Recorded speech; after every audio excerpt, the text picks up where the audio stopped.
ప్రభా నేను రేయించామని నేను ఎతకలేకపోతున్నా, రేయించామని నేను కనిపెట్టలేకపోతున్నా. హల్లెలూయా.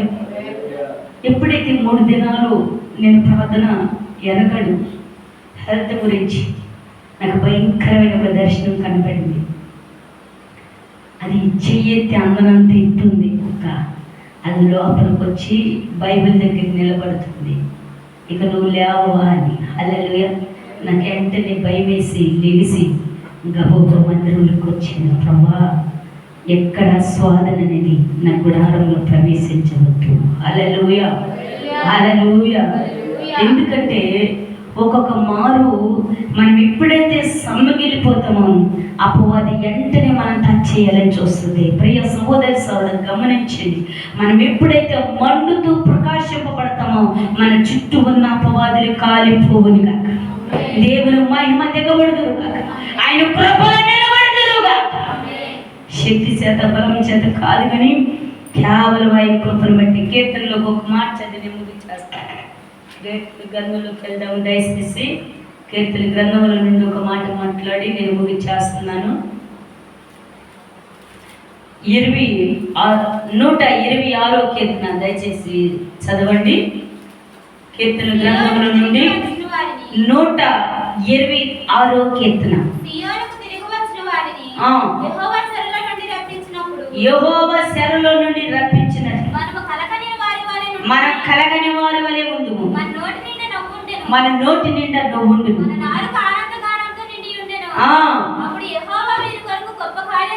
హల్లెలూయా. మన నోటి నుండి ఏముంటుందంట? నువ్వు ఉంటుందంట. ఆనందగానము చేయాలంట. అప్పుడు యెహోవా మన కొరకే గొప్ప కార్యములు చేసును. హల్లెలూయా.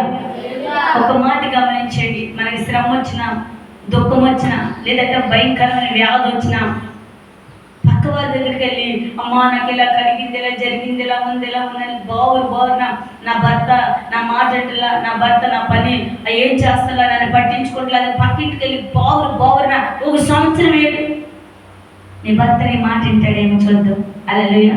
వింటాడా? నీ భార్య నీ మాట వింటదేమో చూద్దాం. నీ పిల్లలు నీ మాట వింటారు. నీ కుటుంబంలో ఉన్న ఆ ఇబ్బందులు తొలగిపోతాయేమో. నీ పక్క వారింటికి వెళ్ళి గట్టిగా 1 సంవత్సరం ఏడుస్తూ రోజు ఇది చెప్పు. అలా కావునా నా దేవుని మందిరములు, నా దేవుని పాదాలు పట్టుకుని 1 దినము 2 దినములు కన్నీరు కార్చి నీ కుటుంబం అంతా కూడా నా దేవుని కార్యాలతో నింపబడుదురు కాక. హల్లెలూయా. తెలుసండి, కొన్ని అద్భుతమైన కార్యాలంట, వేలాది పట్టలేనని కార్యాలు ప్రభు దగ్గర ఉంటాయంట. ఎన్నో వరాలు ఉంటాయంట. నా బిడ్డలు ఎప్పుడు అడుగుతారా, ఒక్కొక్కటి వారికి ఇచ్చేద్దాము, ఎప్పుడు అడుగుతారని ప్రతి దినమంట ఆయన తలుపు తట్టు నిలబడి ఈ భుజం మీద వేసుకొని చూస్తాడంట.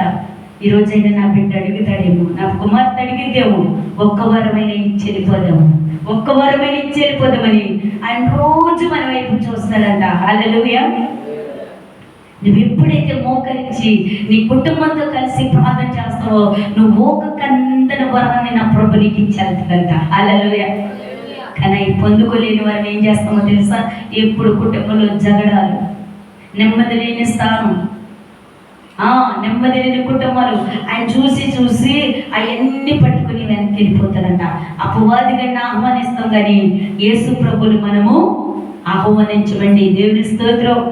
చూడండి, సమయం అయిపోతుందని వంట చేసుకుని వర్క్ చేసుకుని పని అంతా చేసుకుని నిద్ర చేస్తున్నాను పండుకుంటాం కానీ సమయాన్ని దేవునికి మాత్రం కేటాయించలేము. హల్లెలూయా, హల్లెలూయా. ఎప్పుడైతే నువ్వు కేటాయించే రీతిలో ఉంటావో నా దేవుని మహిమ దిగబడుదురు. హల్లెలూయా. నిజంగా నేను సేవలోకి వచ్చినప్పుడు కానివ్వండి, మా పిల్లలు పెళ్ళైన కానివ్వండి, బాగా అంటే బాగా ఆత్మీయతనంలో కోల్పోయినట్లుగా నాకు దేవుడు చూపించాడు. ఎప్పుడు మండుతూ ప్రకాశింపబడేవారు. ఎప్పుడు చూసినా సరే నా పిల్లలు, నా కుటుంబం. హల్లెలూయా. ప్రియ సహోదరి సదా దేవుడు అంటున్నాడు కదా, కుమారులు దేవుడిచ్చిన స్వాస్థము, వారిని పట్టుకుని సంతోషించడం కాదు కానీ నా దేవుని నామాన్ని గణపరిచినప్పుడు నీ కుటుంబంలో మేలులు వర్ధిల్లబడుదురు ఉండగలుగుతున్నాము. ఆయన అంటున్నాడు, అక్రమ చేయవలన నా వద్ద నుండి తొలగిపోండి. నువ్వు అనుకోవచ్చు, ఎన్నో సంవత్సరాల బట్టి నా బాల్య దినము నుండి దేవుని నేను ఎంతో గణపరిచా, బైబిల్ 3-4 మార్లు కంప్లీట్ చేశా, నేను ఎన్నో కార్యాలు దేవుడి పట్ల పొందుకున్నా, మరి ఇప్పుడెక్కడ నువ్వెవరో నాకు తెలీదు. హల్లెలూయా.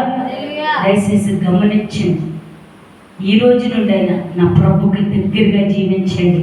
ఆయన హస్తాన్ని నువ్వు పట్టుకుంటే ఏ అపవాది కూడా నిన్ను దొంగలించడానికి వీలు లేనే లేదు. దేవుని స్తోత్రం. హల్లెలూయా. నువ్వు తప్పక కీడులో పడేవారుగా ఉండక నా దేవుని యందు మేలు పొందుకుందురుగాక. నేను అందుకే అంటూ ఉంటాను, కంచి వేసిన ఆ చెట్టు ఏపుగా పెరిగింది, కంచి లేని చెట్టు అపవాదిగల చేత తృణీకరించబడింది. నువ్వు కంచి వేసే ఒక మొక్కగా ఉండాలంటే నీ చుట్టూ ప్రార్థన ధూపం మండించబడుదురుగా, దేవుని కార్యములు చూసుదురుగాక, కృప కలుగులుగాక. ఈ కొద్ది మాటలు నా ప్రభు ఆశీర్వదించి దీవించబడును. ప్రార్థన చేసుకున్న త్వరగా వచ్చినట్లయితే, మీకు నీ పరిశుద్ధుడా, మహోన్నతుడా, మహోగరుడా, నీ ఘనమైన నామానికి నామానికి శ్రేష్టమైన నామాన్ని బట్టి స్తోత్రాలయ్యా.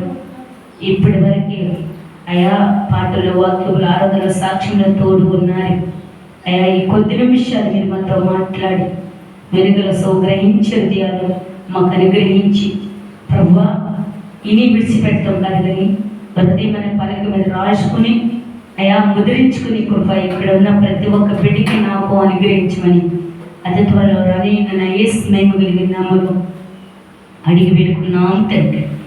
ఆమేన్. హల్లెలూయా. హల్లెలూయా. మన పాట